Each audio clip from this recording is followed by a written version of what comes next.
সংস্কার কম সময়ের মধ্যে করে নির্বাচনে ম্যাপ দেন, রোড দেন, তাড়াতাড়ি করেন, না হলে অস্থিরতা আবার বেড়ে যাবে, আবার কোন ষড়যন্ত্র ফাঁক করে ঢুকে যাবে, সেই ষড়যন্ত্র রুখতে রুখতে আবার সময় অতিবাহিত করবেন।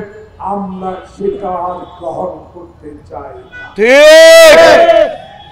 কালকে আমার নেতা মির্জা ফখরুল ওয়াশিংটন ডিসি থেকে ফেরত এসে সাংবাদিকদের উদ্দেশ্যে দুটি কথা বলেছে।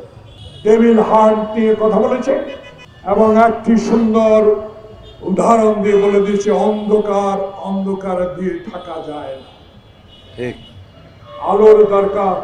সে আলো আপনার কাছে আমরা আশা করি ডক্টর ইউনূস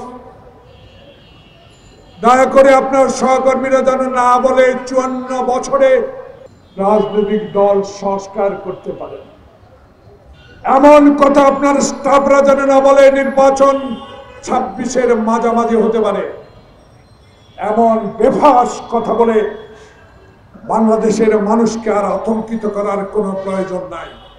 কারণ আমাদের বিশ্বাস, আমাদের আশা আপনার কাছে। দয়া করে অনুগ্রহ করুন, সংস্কার চলবে, সেই সংস্কার কম সময়ের মধ্যে করে নির্বাচনে ম্যাপ দেন, রোড দেন, তাড়াতাড়ি করেন, না হলে অস্থিরতা আবার বেড়ে যাবে, আবার কোন ষড়যন্ত্র ফাঁক করে ঢুকে যাবে, সেই ষড়যন্ত্র রুখতে রুখতে আবার সময় অতিবাহিত করবেন। আমরা সেটা আর গ্রহণ করতে চাই না। ক্যামেরায় ওয়াও, স্টাইল দেখাও, Xenon X21 পারলে ঠেকাও। তাই আজ 10 তারিখে মাননীয় প্রধান উপদেষ্টার সাথে বিএনপির প্রতিনিধি সাক্ষাৎ করবেন।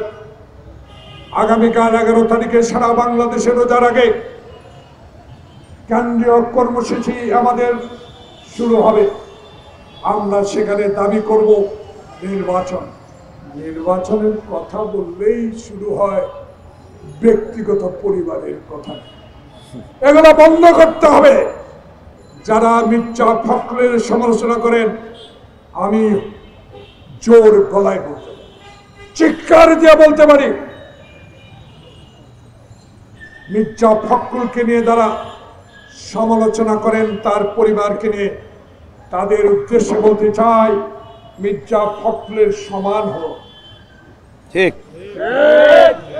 মির্জা ফখরুলের সমান হয়ে তার সমালোচনা করুন। ঠিক, সত্য কথা বললেই সমালোচনা। তাই সত্যের মধ্যে থেকেই তারেক রহমান বলেছে, নির্যাতন সহ্য করেছে আমার দলের নেতাকর্মী,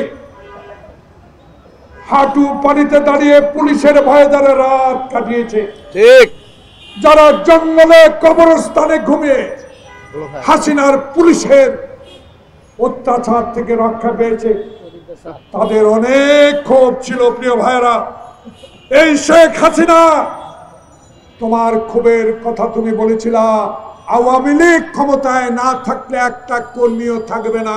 হাসিনা, মুধির আশ্বাস তেলে থেকে তুমি একবার চোখ বুলিয়ে দেখো, তারেক রহমান 5 আগস্টের পর তোমার একটা কর্মীর গায়ে হাত উঠায়। ঠিক, এটাই ব্যক্তিত্ব।